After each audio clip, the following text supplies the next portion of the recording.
আসসালামু আলাইকুম হুজুর, কেমন আছেন? ওয়ালাইকুম আসসালাম, ভালো আছি। তুমি কেমন আছো? এই তো আলহামদুলিল্লাহ। হুজুর, একটা কথা বলি। এই যে জামাতের সাথে যে চরমনায়ের যে জোটটা ভাঙলো, এটা কি আসলেই ঠিক হইলো বলেন? এটা কি আসলেই ঠিক?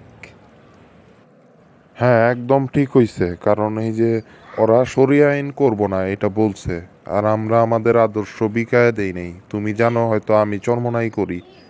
একদম আমার মতে একদম ঠিকই করছে জোর থেকে বাড়ায় গিয়া। কারণ ওদের আদর্শ নাই, মেয়েদের সাথে চলে, শরিয়া আইন করব না, এটা কোনো কথা? এইটা আবার কেমন কথা হুজুর? উনি তো এই কথা বলে নাই যে শরিয়া আইন করব না, এটা তো খ্রিস্টান ওই মহিলাটার কথা। উনি বলছে যে প্রচলিত আইন অনুযায়ী দেশ চালাইব। আর তাছাড়া নারী, নারী তো মনে করেন সব জায়গায় আছে কম বেশি। এখন নারী নিয়ে যদি আমরা আপত্তি করি, আমরা কি চলতে পারবো সমাজের ভিতরে? এনসিপির একজন প্রতিনিধি নারী হিসেবে ছিল, এটাই। এটা আসলে আদর্শের আমি কিছু দেখতাছি না।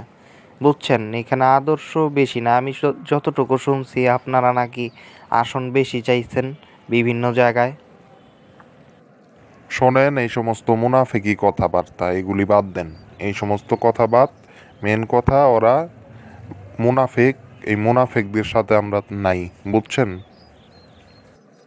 এতদিন তো ভাইজান ওই মুনাফেকের সাথেই থাকলেন, মিশলেন, এখন বনিবনা হয় নাই দেখেই কি মুনাফেক হয়ে গেল গা? আর তাছাড়া আপনারাই কি এগুলি সব বুঝেন? শরিয়া আইন, মুনাফেক, এগুলি কি আপনারাই সব কিছু বুঝেন? তাইলে কি মামুন সাহেব কিছুই বুঝেন না? মামুনুল হক সাহেব তো তাদের সাথে আসছে, তিনি তো ইবনে সাইকুল হাদিস। এত কথা বুঝি না, আমাদের পীর সাবি সঠিক। জামাতে ইসলামীর নীতি আদর্শ নাই, জামাত মুনাফিক দল। এটাই শেষ কথা, বুঝেন নাই? আপনার সাথে কথা বাড়াইতে চাই না, আপনিও মুনাফিকই করতেছেন, বুঝছেন? এনে ফাইজলামি কইরেন না, দূরে সরেন। তাহলে শেষ কথা শুইনা লন, জামাতি ইসলাম আপনাদের কাছ থেকে বাইচা গেছে গা। এইভাবে হয় না, বুঝছেন? সমঝোতা এইভাবে হয় না। আর তাছাড়া হুট করে শরিয়া আইন বাস্তবায়ন করতে পারবো না কেউই। আপনারাও পারবেন না। আপনারা চেয়ারম্যান ছিলেন বিভিন্ন ইউনিয়নের, তখন কি শরিয়া আইন বাস্তবায়ন করতে পারছেন? হ্যাঁ? আর এইভাবে মুনাফিক বলেন। আপনারা অতীতে কোনো নির্যাতন হন নাই, জেল জুলুম হন নাই, কেন বলেন তো? আপনারা খুব ভালো। আপনাদের সাথে তো আসাদুজ্জামান খান কামালের অনেক সম্পর্ক ছিল। এটা কি মুনাফিকি না? অন্যরে মুনাফিক বলেন, নিজের বেলায় আগে চিন্তা করেন। চললাম আমি। আরে যান যান যান, আমরা 500 আসন পায় সরকার গঠন করবো, বুঝেন নাই? আমরা ওই রকম দল।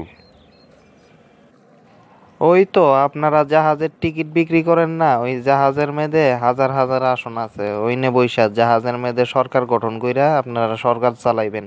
ঠিক আছে, শুভকামনা। আপনি এখান থেকে যাবেন, সকাল থেকে কিন্তু একটা কিলি পানও খাই নাই, এমনিই মাথা গরম। ঠিক আছে, শুভকামনা। আমরাও চাই আপনারা সরকার গঠন করেন। দেখা যাইব নির্বাচনের পর।